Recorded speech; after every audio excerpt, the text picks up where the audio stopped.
Hi, welcome to my YouTube channel and my eBay sellers account, gbhatchery. This is a listing specific video for this HD20 Optoma DLP 1080p projector that I have for sale here.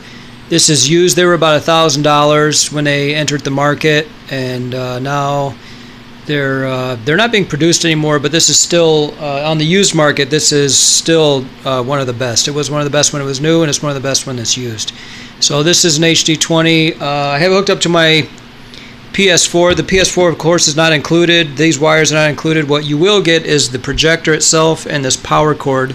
The HDMI cable is mine to keep, and so you would get this and that, and but there's no remote. So if you want a remote, they sell on eBay, a great place to buy things, for $20. If you bought it at the same time as you bought this projector, you would get it in a few days time. And there's the lens cap that comes with them. It's attached. It's a really good projector. It's projecting right now. I have some Netflix going on a high gain wall. This is a wall I painted, metallic stanic paint. There's a mix that I did, and so it's a little darker. It actually absorbs some of the light, but then it reflects back some of it really well. So for daytime viewing, which it's actually getting later today, but even with the lights on, it's really nice. So I'm going to go ahead and press play. It's playing. I'm watching Smurfs, so. What's that, Bucky? The river's unsafe and full of dangerous surprises at every bend? No, I didn't get any of that. You can see the pixels and you can see the sparkle. That's the paint that I chose to use. Yeah, they're so much faster. We're not my intrepid teams. I can earn this. This is a piece of white cardboard. It brightens it up, but if I use a lot of light, it tends to wash out.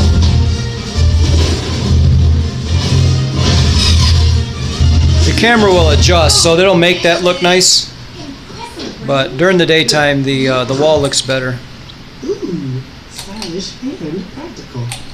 Anyway, there's all kinds of internet forums on that subject, so when you buy the projector, or if you have one, that's something you can address. But this is how I'm doing it. And this is about an 80-inch projection or so. It's about 6 feet because I'm roughly 9 feet away from the wall. So that's the throw distance. It's going to be about 2/3 as far in size as you are away from the wall, the projector anyway. So with a maximum of 14 feet, I get a maximum of about 9.5 on my projection size. This projector has enough light for 14 to 16 feet in distance in a dark room with a light projection screen. With my situation, I have the darker wall, but it's high gain, is what they call it. I don't know, it absorbs some of it, but it also reflects some directly on those little sparkly crystals. I like the way that looks, but my maximum for the room is about 14, so I get 9, and it's really not bright enough to do anything bigger than that. So that's what you get out of it.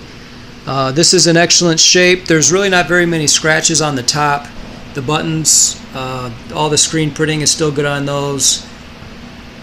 All the inputs work for this one. It's very clean. I can tell you that it's clean, so it's going to take care of the bulb. And the bulb has 1,500 hours on it.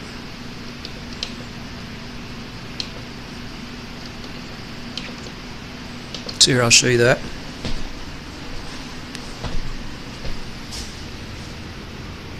$1,500 on the bulb. It's a 4,000 hour bulb. You're going to want to change the bulb when it gets to the end of that 4,000. It has a reminder, so it'll tell you, and you don't really want to leave it in there beyond that because it can pop and break other some of the components on the inside of the projector. So it's actually cheaper just to replace the bulb. And I know there's a little bit of bulb anxiety. Some people don't want to get these because there's a bulb to replace, but it's worth it. These things are excellent. They're just awesome projectors. And once you have a projector in your life, if this is your second, third projector, you already know what I'm talking about. But if it's your first projector, you just don't want to give it back. I mean, it's the money. You think about the money that you had in your pocket that you could have bought a projector 10 years ago, and you think, why would I have ever not spent that money on a projector? It's crazy. it just gives so much entertainment, and it just makes your life better in 1,000 ways. And I really like Texas Instruments. I didn't think much of them when I thought of them as calculator people, but nothing against calculators or those people. But with projectors, the technology behind it to do all of that it does in such a small space and keep the dust out of it and have this this tiny perfect little system that does this on your wall, it's just amazing. So this has a 230 watt bulb, and it has an RGB color wheel, so it does not have a clear section in the color wheel. Some of the newer projectors have a 190 watt bulb with a clear section, so it can shine brightly through that and brighten it up. But this is all going to be it's all color brightness. So it's 230 watts of color brightness, and if there's a white area, it's actually shining all three of the colors to achieve that white brightness. So there's also 3 pegs on the bottom that are in good shape, so if you want to set that up quickly on a table, you can do so and then level it out.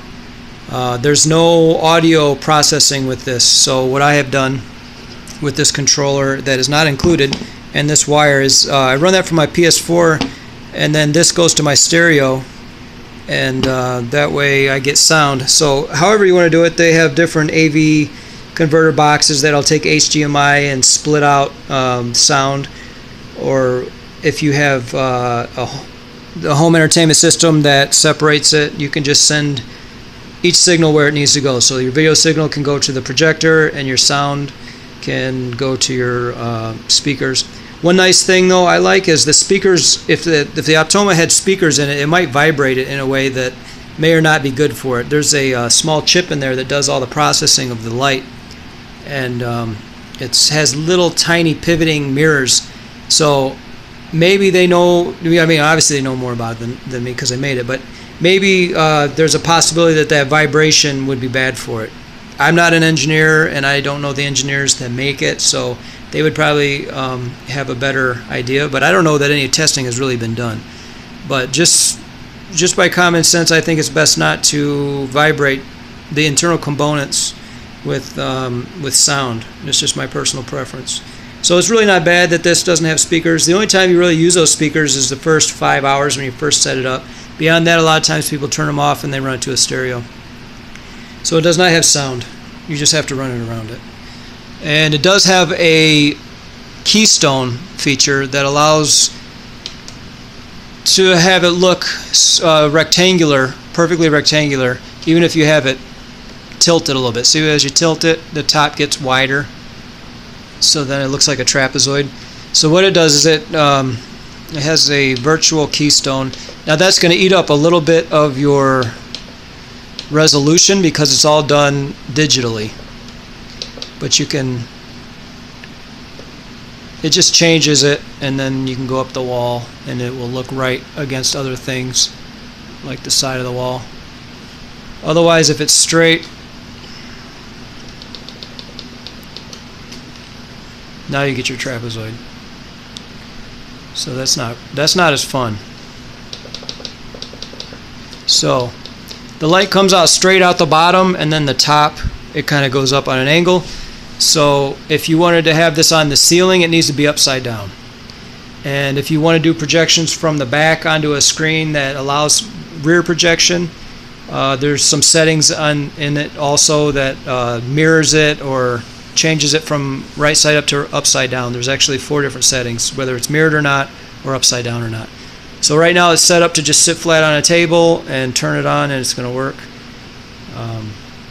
It does have cooling cycles for the bulb. If you turn it on and off a bunch of times really quickly, it's just going to want to cool the bulb off because it's really not good for it. So if you turn it on, it'll take about 30 seconds to warm the bulb up and run the fans a little bit, and it has a little sequence that it does, and then it'll come on. And if the bulb is cold, it will be a little bit dim and get brighter as it warms up. But once it's hot and you turn it off and turn it back on, then it'll probably be bright from then on. So, but it's really not good for it. If you're going to turn it on, I'd say just leave it on for a bit. And if you're going to be gone for half an hour, then maybe turn it off. But I wouldn't turn it off for 10 minutes because it's not good for the bulb. All the heat cycles is really not good for the bulb.